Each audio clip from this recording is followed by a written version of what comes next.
One day, a professor stood before his class with an empty glass jar. He picked up a bag of golf balls and filled the jar to the top. He asked his students, "Is the jar full?" They all nodded yes.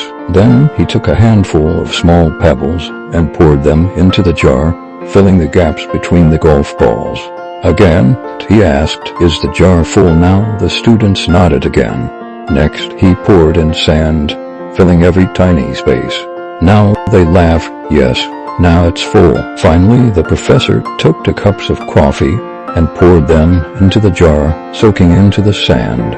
Then he explained, "This jar represents your life. The golf balls are the most important things: your health, family, passions, and dreams. Even if everything else was lost, your life would still be full if you had these. The pebbles are other important things, like your job, house, and car. The sand, that's everything else, the small stuff.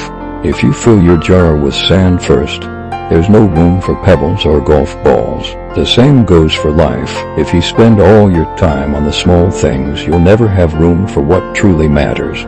One student raised a hand and asked, "What about the coffee?" The professor smiled. "That's to remind you, no matter how busy life gets, there's always room for a cup of coffee with a friend.